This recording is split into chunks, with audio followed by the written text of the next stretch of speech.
Go. Go.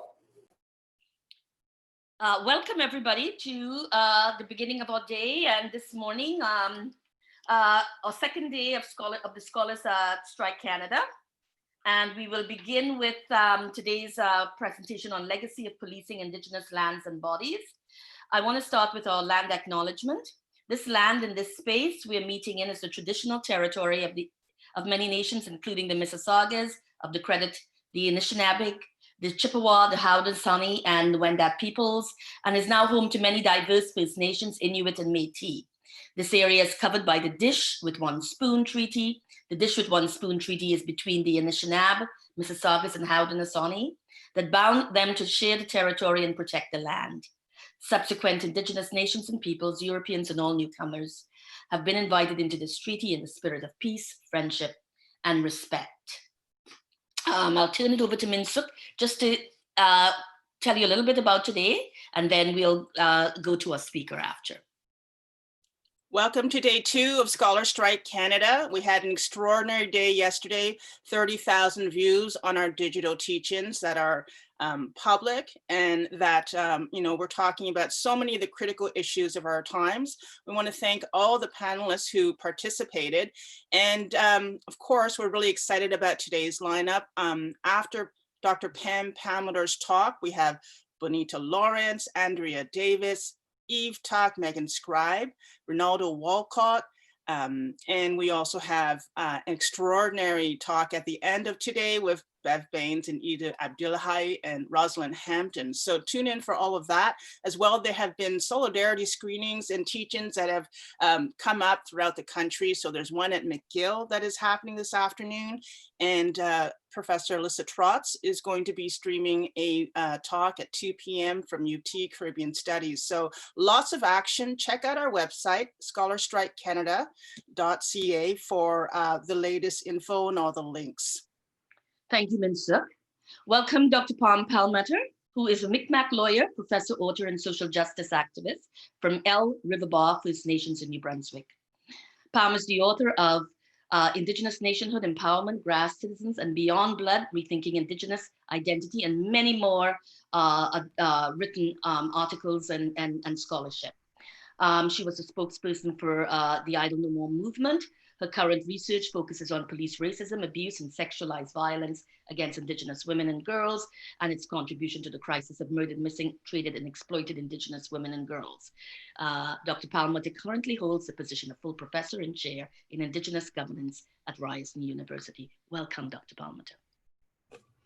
Thank you so much. Kwe Nindaluizi Pam Palmater. I'm from the Sovereign Mi'kmaq Nation on unceded Mi'kmaqi territory at Eel River Bar First Nation. But today I'm speaking to you from Sovereign Mississaugas of Scugog territory this morning, lands that have never been given back to the Mississaugas, lands which are rightfully owed the Mississaugas. And I think it's important to remember for everybody that although I'm a Mi'kmaq person, I'm here on Mississauga territory, and so I don't speak for the Mississauga, but we share many of the same concerns. And thank you to everybody who is participating in this scholars strike, which I see in Canada and the US and worldwide. And whether you're participating for the full 2 days or just 1 day, or even just in spirit in your teaching and advocacy, that is so important. It is absolutely critical that we keep this people's movement going and growing. We must always remember that in any country that claims to be a democracy, that the real power is with the people. We have been taught not to exercise our power, to limit our voices, to just voting once every 4 years in elections. But to only do that is an abdication of both our powers and our responsibilities to the people. Because when you have a power, you always have a corresponding responsibility with it. And now is literally the time to take back that power and force the changes that we need to ensure social justice and earth justice all over Turtle Island, because we know at this point in time that no matter who you elect, what political party, what government says it's going to do and what it isn't going to do, nothing is changing. Everything is being firmly cemented in the status quo. And for many Black and Indigenous peoples, things are getting worse, not better. And that's in 2020. And the only people who can make that change are the people. Another terrible thing that we've been taught is that we must avoid conflict at all costs, that good citizens go along to get along. And that's how gross injustices have been allowed to continue literally right before our eyes, on TV screens, on social media, literally outside our front doors. Canada and the US have literally policed our minds and our voices just as much as they have policed our lands and our bodies. And we have been taught from education to, communities to messages on TV that conflict and disruption is bad, that marching in the streets is violence, and that advocating with angry voices or with teary eyes is dangerous hysteria. But they are wrong. They have always been wrong. If we can't get angry over continued police brutality, sexual assaults, and killings of our Black and Indigenous brothers and sisters, then who will? If we can't cry for our own people and be that safe space that they need us to be, then who will? So no, we are not going to calm down, not in this scholar strike, not in Idle No More, not in Black Lives Matter, not in any of these people's movements who are historically coalescing and coming together to protect one another. And no, we are not going to soften the message. We are not going to make it palatable for people, because that would be a gross dishonor to all of our loved ones, our families, our communities, and members of our nations who have been wrongfully taken from us and who have fought for so much better for us and our future generations. We have literally right now, in this very moment, we are in the fight of our lives. Literally, we are fighting for our lives, and we cannot miss a minute of this opportunity, of this growing people's movement to educate for action. And that's where we're going to make this shift. Instead of just learning, instead of just reading, instead of just watching, everything you learn, you are now committed to take action on it. And I am so incredibly honored to be a part of this teach-in, because while we have many friends, colleagues, and allies joining us, we also have so many people tuning in for the first time, wanting to know more so they can do more. And that's a kind of energy that we have to grab onto and run with. So if this is your first time here, I have some bad news about Canada. Everything you have taught is wrong. And some of my talk here today is going to be disturbing, uncomfortable, and even unsettling. But you're going to learn that it's been a lot worse for Indigenous peoples and Black peoples. Why?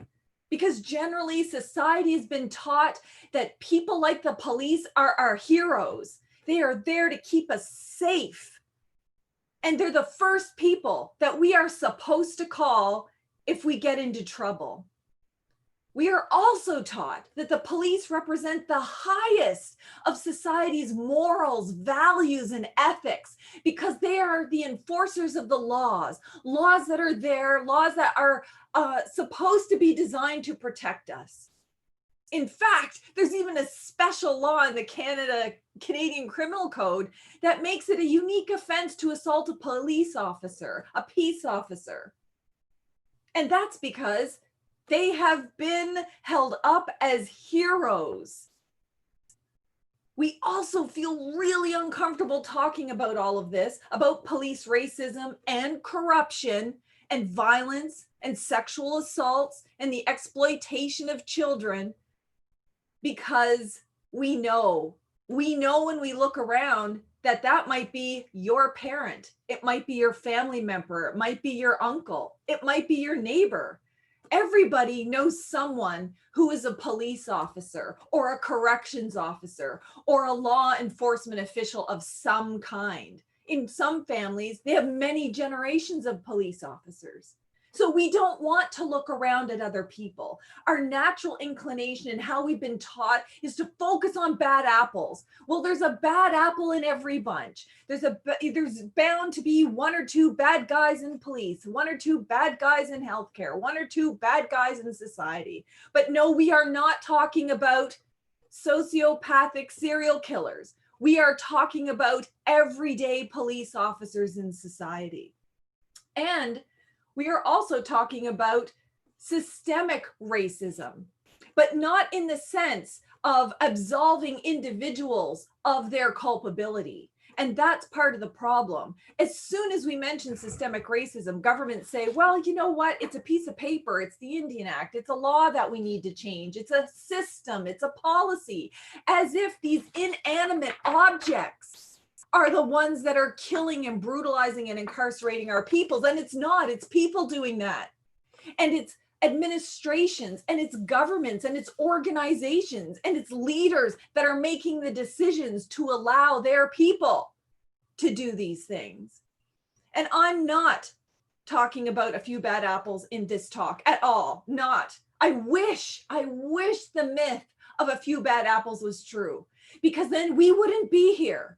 We wouldn't all be mourning the loss of our brothers and sisters. We wouldn't have to spend so much time, energy, and effort in consoling our communities and marching in the streets to demand for justice. We could go about doing the things we all want to do. For Native people, it's getting our land back and, building our self-determining nations. And for Black communities, there's a whole bunch of things that we want to be doing that's positive, that is helpful, that contributes to social justice and earth justice.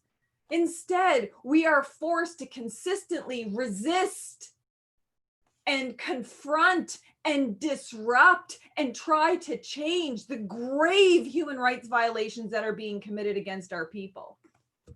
And if police anti-racism, corruption, brutality, sexualized violence, and killings was merely a matter of a few bad apples, we wouldn't have had endless public inquiries and commissions, coroners reports, and other investigations into what is going on.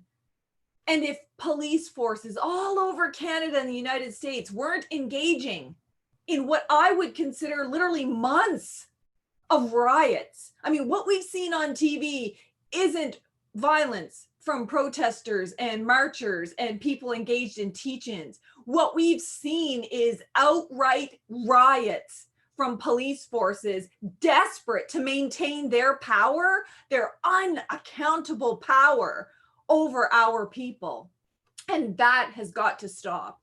And while it's true that anti-Indigenous or anti-Black racism can be found in all of Canada's institutions, I mean, it's like deeply ingrained in our laws, policies, and practices, it manifests very specifically at highly toxic levels in male-dominated enforcement institutions like policing, corrections, and the military, in very violent and brutal ways, and in ways where they haven't been held accountable. And we will never, ever see a future without this kind of police racism, brutality, and corruption, until we confront it head on and take the radical steps that are needed to eliminate the threat, to eliminate the problem, to eliminate these organizations that are killing our people and not contributing to society. Because another, really difficult message is that what we've been doing hasn't worked. So for all of the recommendations that we've tried to implement, for all the tinkering around the edges that we've done, it's not working. So it makes no sense to keep doing those things. Cultural awareness training for police officers, diversity hires, none of those things have stopped police killings, because the problem isn't our skin color. The problem isn't our culture. We've never had a problem. This isn't about a clash of cultures. This is about police culture.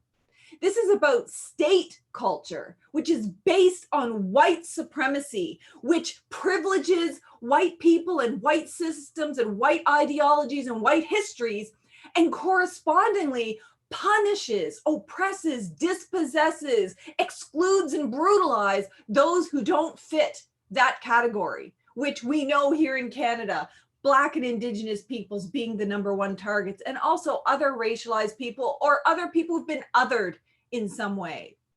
And we have seen this many times before. We have seen protests after police brutalization. We've seen them after wrongful death, but literally very little changes because governments and society waits for a coroner's report. They wait for an investigation. They wait for a recommendation from whatever municipal council. And every day that we wait, other people are dying.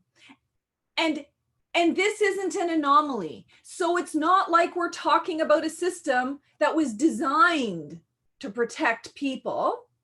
And then somehow, somewhere along the way, it got corrupted. And now if we just do a couple of tweaks, we're going to be able to fix it. No, that's not the case at all. We're talking about a policing system in Canada and the United States that was designed to do exactly what it is doing. And that is a white, male, racist, violent set of police forces who is built under a concept of white supremacy with all of the inherent racism that goes with it, trained to respond to problems with lethal violence, and mandated to remove people that cause problems, remove people from the lands. So in the very early days, you're talking about removing Indigenous peoples from their lands, controlling the territories, and for Black people, controlling the movements of slaves. So any institutions that started out with that as a mandate, with that as an ideology, it should be no surprise that they are still doing the same things today. And so we have a very long history, and I wanted to talk a little bit about that history, because if you just use the Royal Canadian Mounted Police, the RCMP as an example, they literally took a lead role. They were genocide's enforcers here on this territory. And that might sound harsh, but I invite you to read the National Inquiry into Murdered and Missing Indigenous Women and Girls that found Canada categorically and without doubt or reservation guilty of historic and ongoing genocide against Indigenous peoples as a matter of law, policy, practice, actions, and omissions. And the key here is that it continues today unabated, unaddressed. They moved on as if no one had said a word.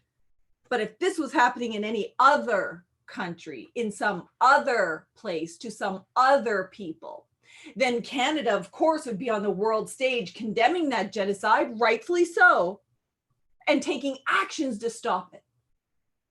But what actions are Canada doing to stop it? And this is where policing comes from. They are the enforcer of Canada's genocidal policy and have been involved in the forced removal of Indigenous peoples from our lands.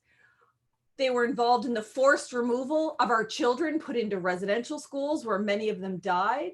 They knowingly and illegally prevented Native peoples from leaving reserves, knowing that it was in breach of our treaties, but they did it anyway. They prevented Indigenous peoples from engaging in traditional economies like hunting, fishing, gathering, and trade, which we've always done, which were also protected in our treaties. And some people might say, Pam, but that's history. Yeah, that's a part of our history that's not taught, but it's also part of the present. Who do you think enforces and operates in the same way today? Of course, the RCMP does. They police our traditional economic activities like gaming and tobacco and treat us as though we are gangsters and criminals if we engage in it. They've literally criminalized it in the criminal code. And they also the #1 support to other enforcement agencies like Fisheries and Oceans to deny us our rights, our Aboriginal and treaty rights and inherent rights to fish and support ourselves from fishing and make a living from fishing, just for example. They also collaborate with CSIS and Indigenous Affairs to engage in racially targeted and unconstitutional surveillance of Native peoples around our communications, our gatherings, our protests, our teach-ins, the things we say, the things we do, who we text, who we don't text, on a wide scale. And then to make matters worse, they have made us not only into an enemy of the state, but they've also made us into an enemy of society and an enemy of corporations and an enemy of business, because they share all of this intelligence with the extractive industry, again in violation of our privacy rights, and makes us even bigger targets. You don't see any of this coming back to us. You don't see any RCMP intelligence coming to Native peoples about the extractive industry, about, hey, you know, you need to look out for these man camps. They're engaged in human trafficking and sexual exploitation of children and women, and there's higher rates of abuse and murders around man camps. And here's who to look out for. And here's some of the perps. You would think that would be the case if the RCMP were set up to protect all peoples, but they're not. They're only set up to protect specific institutions. And so the RCMP are the first ones to show up literally with tanks and helicopters and explosive devices and heavily armed SWAT teams to remove peaceful Native people from our lands, often elders, women, and children. But they will never come to our aid to help protect us or our lands. And that's why we have murdered and missing Indigenous women and girls that go uninvestigated, that, you know, serial killers can kill for years without any aid from the RCMP. They can literally destroy our lands, despite the fact that we have a treaty, you know, protecting our lands. And on top of that, on top of all of that, they're also responsible for the over arrests and police shootings of Indigenous peoples and the violent sexual assaults of Indigenous women and girls. And some of you might actually be surprised to hear this, but the RCMP are well known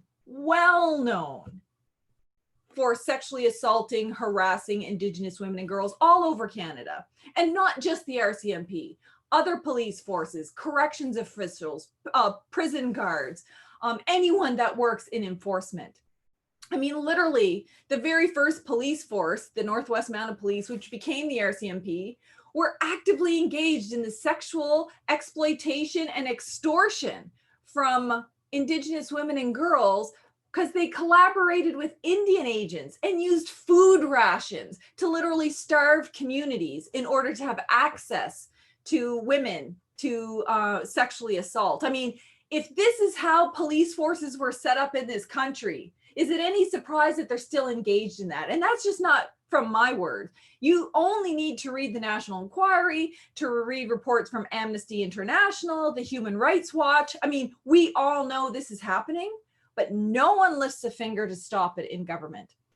Just during the COVID pandemic alone, how many Black and Indigenous peoples have been brutalized, shot, or incarcerated at a time when we're out less, we're engaged in social distancing. And like I said, this isn't just the RCMP. This legacy of violence and racism and exploitation, suppression and dispossession, you can find that anywhere. I mean, one of the worst police forces for Indigenous peoples is the Winnipeg police force. They're notoriously racist and violent, and just during the pandemic managed to kill 3 Native people within a span of 10 days.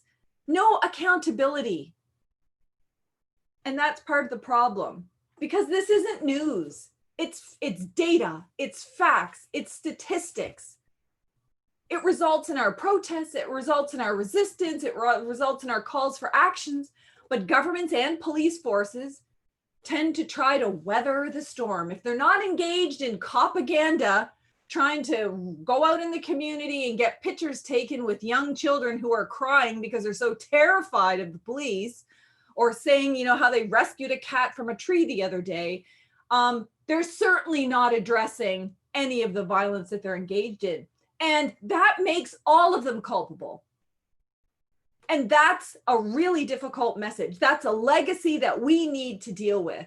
All of them are culpable when they know or ought to have known what their colleagues were doing, what they were engaged in, and when they engage in what's known as the blue wall of silence or the blue code of silence, which is a well documented phenomena within police and law enforcement, where they do not testify against one another. They refuse to hand over notes and testify and speak. And more than that, even the RCMP, in investigating itself, found hundreds of its own officers lying, committing perjury in court, trying to subvert legal processes, planting false evidence. Does this start to sound like Toronto too? Yeah, we've got the same thing going on in Toronto. This is not just about the RCMP, it's about all of them.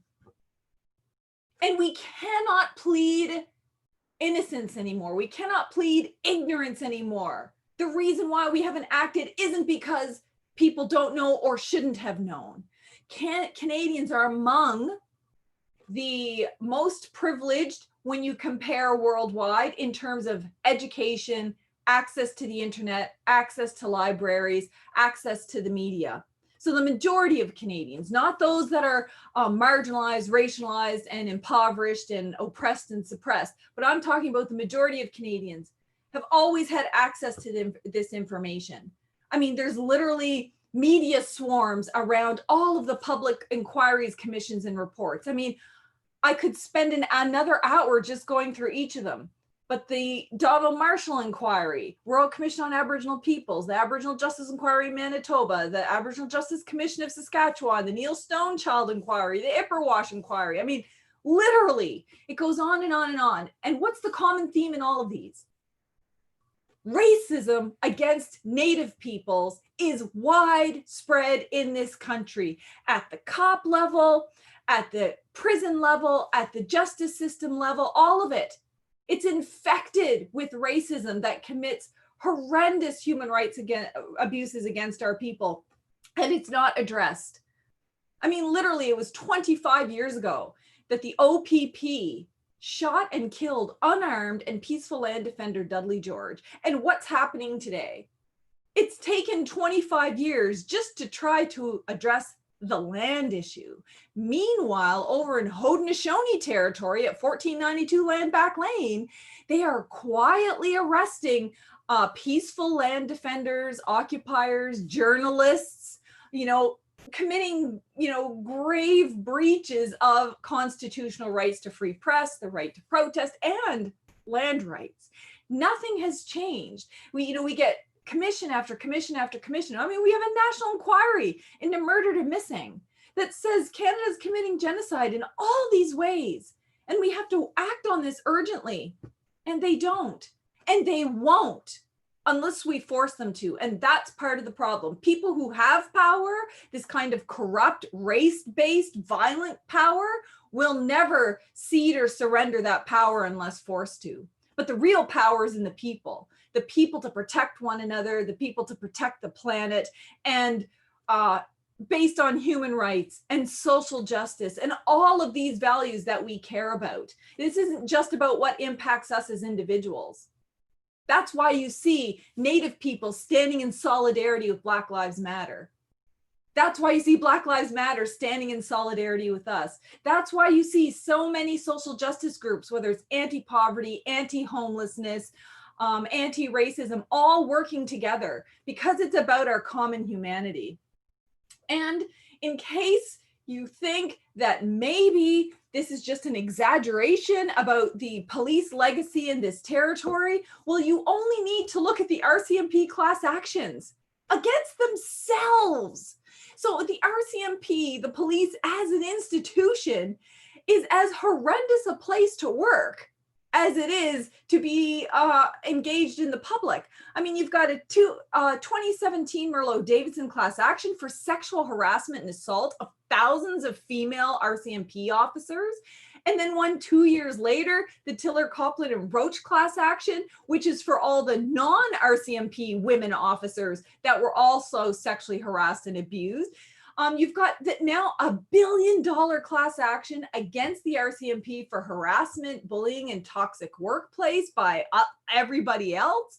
You've got a $600 million lawsuit against the RCMP for racism and brutality against Indigenous peoples in the North. A $500 million lawsuit by murdered and missing Indigenous women and girls' families in BC for all of their failures. And it just doesn't stop. And here's the thing. Let's just say all of these cases get settled. You know who pays for that? The very people who suffer this brutality, sexualized violence, and killings by RCMP officers. We pay for that. Every single cent that we pay in taxes, or every single cent that doesn't go to our housing and education and healthcare, goes directly in the billions to these police officers. And they don't pay a cent for any of these things. They can literally kill with practically 100% impunity. They don't even have to pay insurance on themselves. So we need to really look at where our money is going, where it's not going, and demand that it be withdrawn. No more funding racism, no more funding violence, no more funding the institutions that wreak racism and violence on Black and Indigenous peoples. We have to stop. I mean, it makes absolutely no sense. It's ludicrous that we are paying for our own oppression. We are paying the price for these police officers to be on leave for as long as 10 years, making six-figure salaries. And we are paying for all of their lawyers as well. But do you see any paid leave for the victims of their brutality or sexualized violence? Do you see anyone paying for lawyers to represent these victims? No. So police officers will never be held accountable unless we stop paying for their impunity. This is a serious issue. This is an issue that impacts all Canadians. This isn't just about Black and Indigenous peoples being brutalized. Canadians, you're paying for it. And when you pay for it, you're engaging in it and you're benefiting from it, whether you intend it or not. Once you know better, you're now obligated to do better. You need to withdraw your funds and your support in every way possible and use all of your corresponding influence, what wealth you have, your education, to take actual steps to make it stop. Because we know they will fight, and they will fight unfairly. And how do I know this? Because the RCMP, for example, did an investigation into their own officers and found hundreds of them to engage in corrupt actions, not unlike the Toronto Police or many other police forces. So we know they won't play fair. So we need to play fair. We need to do everything possible based on a human rights framework to make all of these changes. Because if we don't, then we have to live with the worst statistics. And I don't want any of my brothers and sisters to be statistics anymore. But the statistics are important. The CBC did an investigation into, over a 17-year period over killings of police killings of Canadians. And they found that Indigenous peoples by far, although they only represented 3 to 4% of the population over that time period, represented 16% of killings by all police forces in Canada.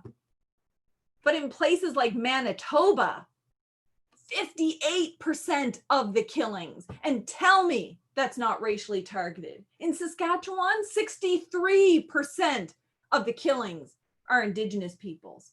And there are very specific forces that are deadly, like the RCMP or the Winnipeg Police Force, which has the highest number, 64% of their killings are Indigenous peoples. But it's not just the CBC. Globe and Mail also reported that over just a 10-year period, Native peoples represented 36% of all of those killed by the RCMP, but their experts warned that it's likely a lot higher than that because the RCMP avoids tracking race. So we know the numbers are higher, just like it is with the murdered and missing Indigenous women and girls.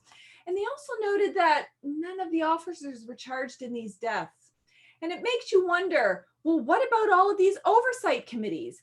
Well, there was another investigation by the media that looked at all of these police oversight committees. And no shock to us, but it might be to Canadians, that the vast majority of those who sit on these supposed civilian police oversight committees are white, male, former police officers.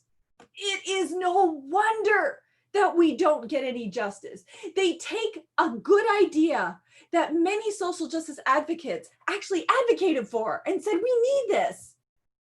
And then they turned that around and absorbed all of the power to make sure that they were insulated. And this is just one of many, many, many, many instances where recommendations have been turned to use against us. Kind of like body cams in the United States, police forces have said, sure, we'll wear body cams. They don't turn them on, or it'll cost you tens of thousands of dollars to access the footage, making it prohibitive, or you can't access it at all due to their privacy laws. So they will always find a way around our recommendations, unless our recommendations are, you don't exist anymore. We simply abolish the police. And then there's no way to work around that. And for anyone who just has any remaining thoughts that the RCMP or any other police force is not systemically racist, that it's really just these few bad apples, the APTN did a massive investigation into literally thousands of police officers that have private chats on Facebook.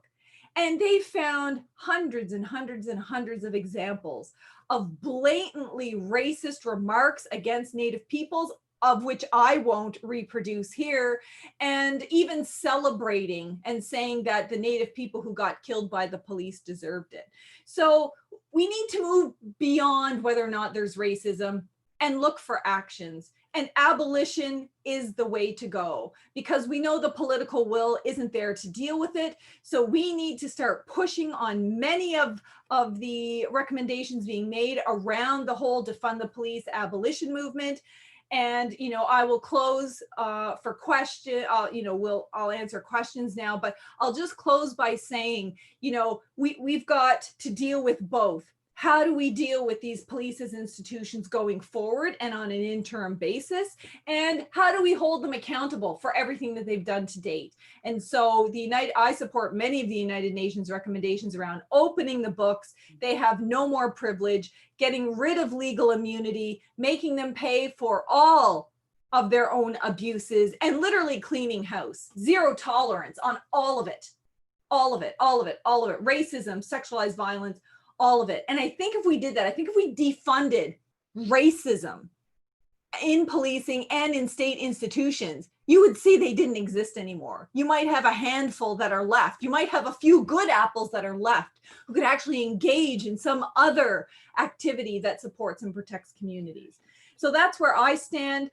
Please check out the rest of these videos and writings and websites of all these amazing and incredible social justice activists from the Black community, Indigenous community, racialized and other allied communities who are putting forth really good, really well thought out ideas. Thank you so much for listening, and I'm more than happy to answer any questions that you have.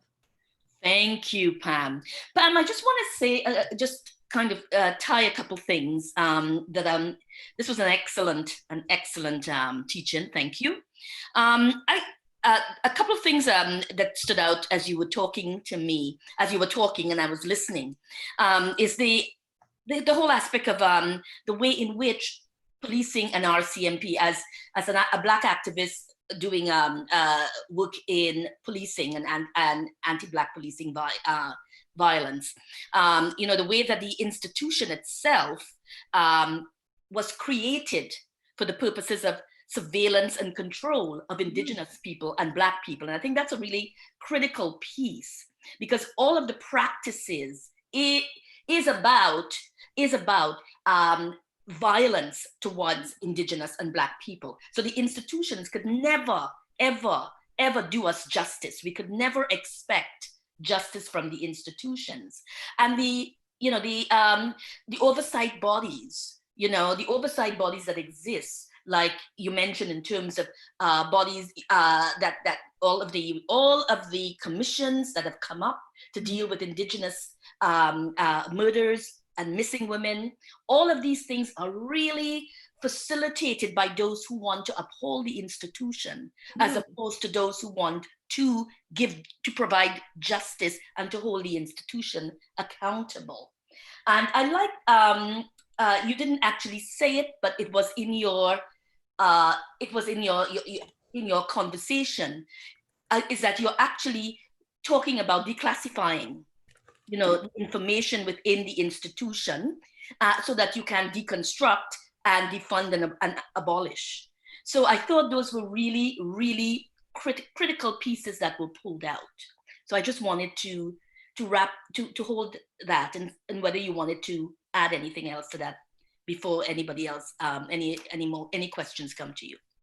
Well, thank you for that. That's so true. I mean, if I had more time, I'd get into the details and the nuts and bolts of, how access to information is the critical way that we can hold people to account. So if we knew every single police officer who's ever had a sexual assault complaint against them in this country, and we had a zero tolerance policy, they could all be gone. Mm-hmm. But now you can't even fire a police officer. They go on paid leave. They're never held accountable. And then these oversight bodies, if they even look at that issue, it tends to clear them. And, I'll just also say that, people say, where do we start with if we start abolishing the police? Well, I say we could abolish the RCMP within the next 3 months, the entire institution. And you know why? Because Canada already has a military. It doesn't need a militarized private national force. And there's police officers all across the country, which we already have to deal with. So let's just use the RCMP as our pilot project and get rid of them. And then we will, use all of the data from that to find ways to get rid of the rest of the police forces. But I say, let's start with the RCMP. Okay, here's a question. What does action look like for allies? You mentioned lack of faith in politics. What other steps could be effective? Oh my goodness. So many things. This is from the audience. Yeah. So, from an ally perspective, and this is the question we get all the time. What is it that we can do? So everybody has an obligation to self-educate on all of these issues. No more willful or convenient blindness. You need to be intentional to learn all of these things. And like I said, if this is your first time here and you learn about this, don't just take it from me. There's a whole bunch of other teach-ins from this scholars strike. And notice that, these are academics coming together, tons of experts and people who've done research on all of these issues, and many other people that work in this field saying, here's what we know, and here's what you need to do about it. So self-education is the most important. It's also a key part of reconciliation with Indigenous peoples. And then number 2, figure out your area of action. So let's just say you've always been an organizer. You can help organize. Let's just say you have some resources you can donate to these actions or legal funds like 1492 Land Back Lane. Let's just say you work in communications and you can volunteer some time to helping do communications. Or if you're a website builder, help build and populate these websites to help educate people, things that we're not going to get in the media. So there's lots of ways. You just have to find your own way. But what I counsel everyone to do is don't, without going through your self-learning process and getting the basics, approach organizations and say, what can I do? Because that's, you need to come into this relationship having taken the steps of learning and then figuring out what you have to offer and saying, hey, I have this to offer. Does that fit in? Can I take some of the load off of you? Because I know personally for me, even at Ryerson, we're trying to hold Ryerson to account on Indigenous issues. There is nothing that makes me happier than one of my non-Indigenous colleagues says, hey, you know what? Can I do the background research on this for you to lighten your load and we'll work on this together? That's great. That's not usurping power. That's a respectful relationship that helps, lessen the burden, because to be honest, the people that are engaged in this, we're engaged in this full force. So, those would be my basic kind of steps, especially if you're just getting into it. Okay. Another question, what are the steps we can take to create community-informed budgets and ensure resources are allocated based on community needs, dreams, once the police are defunded? Yeah, so I mean, any questions around finances necessarily brings into how our economic system works. And so one of the things I would caution is there's lots of different recommendations going out there about how to reallocate resources or how to approach, municipal institutions and all of that stuff. But no matter what formula is put forward or even accepted, there can be no justice on stolen native lands. So we have to be careful that while improving conditions for one group doesn't further marginalize another. And we all know that in Canada and the US and in many other countries, we're on stolen Indigenous lands, stolen resources, and these lands and resources are literally what the basis of this economy. So I think while we're looking at how to make sure we're funding, education and healthcare and family supports and community supports, that at the exact same time, we're also transferring resources back, transferring power and transferring land back to Native peoples, that these two things go hand in hand. Great. How is it that people in Canada still do not see this country as a settler state? I mean, I think that's the question. I think the person wants to know why people are so resistant to acknowledging that this is a settler colonial society. I think there's a natural human inclination to be an exception. Well, I know this is bad, but I'm the good one. Or I know that this happened, but I'm the exception. I didn't do it. It's part of the philosophy. Like Western ideology is very individual.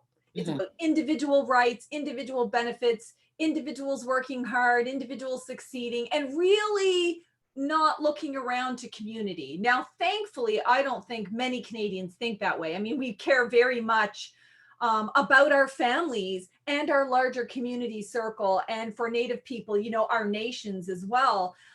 So I think that's reactionary. Sometimes when you hear something that's disturbing or upsetting or unsettling because you've never heard it before, you want to say, but that's not me. And without realizing that every single person on this territory as a settler, whether they settled here 300 years ago or whether they settled here, 3 days ago, benefits from the ongoing genocide, dispossession, and oppression of Indigenous peoples, but also the ongoing racism, violence, and dispossession of Black peoples and Black communities, and the exploitation of their labor and their bodies. And so there's no one sitting here on this continent now that can feign innocence. And we're all trapped in this system that's been designed with no outs. Yeah. And so what we're doing is we're going to bust through, disrupt it, and say, no, status quo, you're not going to keep us trapped here forever. We're going to create outs. But that means all of us have to accept responsibility. But at the same time, I don't want people to worry, because we all know that there are people in society who hold really racist values, or they're very misogynist, or they support violence, or they support white supremacy. There are smaller groups of society, but we don't need everybody. We don't need 100% of Canadians to embark on this people's movement, on this revolution. Every single revolution in the history of the planet that's ever changed humankind or advanced human rights or social justice or earth justice has started with a small number of people who used their power to inspire others to join. And that kind of power can literally topple governments.